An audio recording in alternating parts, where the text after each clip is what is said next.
All my thoughts in this review are based on a single theatrical viewing, and thus are subject to change at a later date. This review will contain full spoilers, consider yourself warned, and as this is an opinion-based piece, your satisfaction in watching the video is not guaranteed. Okay, I will admit I went into this film with reservations, let's say. I'm already not a fan of the current live-action let's remake all our successful works again for money trend Disney is on, and the coming soon trailers in front of the film only serve to remind me just how painful this year is going to be on that front. Add on the fact that Mary Poppins is one of my favorite Disney films, and yeah, I was less than enthusiastic for this. However, that doesn't mean there wasn't potential here that could have won me over. P.L. Travers did write more than one book, so there's untapped source material to work from. It is stated in the original film that Mary Poppins helped more children than just Jane and Michael, so there were avenues of creativity to explore. And then this film ignores all of them and instead sends us right down the avenue to Cherry Tree Lane, where Jane and Michael, now grown up, are trying to keep the family together in their old home after the death of Michael's wife and the impending repossession of the house by the bank. And from there, it's really a cut-and-paste version of the first film. Working-class Joe, who's a friend of Mary's? Check. Absent father? Check. Mother, or aunt in this case, wrapped up in a social clause? Check. Goofy Uncle Albert stand-in, complete with less impressive visual effects? Check. Big song and dance number following a trip to the bank? Check. Tutti animated sequence with brightly colored costumes? Check and check. And on the whole, it's meh. And that's a shame because there were parts of this I enjoyed. I loved the costumes. I liked a lot of the set and prop design. I thought the actors all did a good job. Some of the humor was fun, and so was Dick Van Dyke's cameo. I loved the way the music cues of the original score weaves through this film. Thank you, Richard Sherman. I even thought There's Nowhere to Go But Up was a good song, and the appearance of Angela Lansbury was a great treat to go with it. The problem at the core of it, though, is that the original 1964 film was built from a place of passion, and this is built from a place of profit, of regurgitating that which has already proven to be successful and repackaging it, trying to capture lightning in a bottle, again, rather than making a new bottle.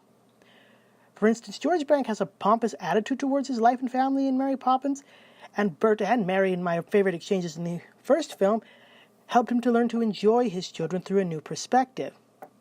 And they, in turn, are going to learn to appreciate him in a new way as well. Here, Michael has far darker thoughts clouding his judgment with his family. He has lost his wife, the stable force in the family. He has had to give up his artistic endeavors and take a steadier job to try and make the ends meet, and takes out a loan when they don't. And since he didn't tell anyone about that, I bet he has some insecurities around not being a proper man and provide for his family like his father did. There are real issues to explore there and interesting ways it could have been done. Like if instead of going into the bowl, which I thought was going to be a metaphor for a broken family coming together again, but nope, only the kite gets to do that, have one of Michael's drawings be how they go on the 2D adventure, and have that visually tie into the Place Where Lost Things Go song by maybe having the pieces of the paper tear away where Kate's image was, or something like that. Without more exploration like that, I find that Mary Poppins coming in and taking the kids on adventures when they are facing the possibility of being homeless feels kind of frivolous. I mean, there's being optimistic, and then there's just blindly ignoring the big problem here. Moving on to a slightly lesser problem, we have Jane and her union work, I think it is. Now, on the one hand, I like that she has taken up a social cause like her mother. It makes them feel connected through this shared passion. I just wish it meant as much as Winifred's suffragette movement. Jane doesn't even get a catchy song for her cause, probably because then we would have to properly define what it is she's doing rather than just mentioning a rally we don't get to see. And given that Disney is a mega corporation with issues, let's say, in working with its employees, I shouldn't expect a lot of socialist commentary going on, but it would be nice to have something. Instead, we just stick Jane with Jack because a romantic subplot is what all women characters need in films, am I right? Ugh. Then, of course, there's Jack, or as I like to call him, Bert 2.0. Played by a great actor and singer, and exists purely as a callback to the first film. It's lazy, right down to the song and dance with the lamppost that doesn't hold a candle to Step in Time. Sure, some of the moves are good, and I like that we actually use some wide shot for a change, but Step in Time is just on a whole other level. From the camera work, to the dance choreography, to the visual effects, it all hits the high notes, and that's important because it's really the big emotional high of Mary Poppins before we move into the slow moments of George Banks and his children, and him going to the bank to be fired, and then picking back up for the Fly a Kite ending. Here, Triple Little Light Fantastic isn't the emotional high, that's now the big dumb climax where Jack is using ladders to scale Big Ben and turn back time so we can save Cherry Tree Lane from the must-trust trolling bad guy banker. I mean, really? In a family film that's supposed to be all about kindness and family togetherness and joy, we have to hinge everything on this?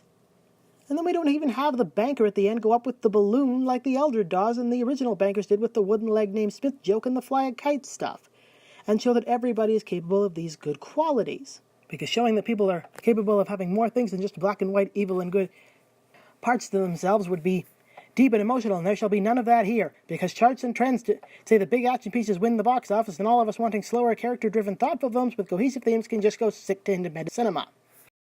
Despite my hatred of the villain that doesn't need to be here, and the stupid climax that really doesn't need to be here, I still don't think this movie is the worst thing ever. As I said up at the top, it's just meh. And that's frustrating because the potential is here for something more. Real talent going on in a lot of areas. From its look to its acting, practical effects actually going on in here.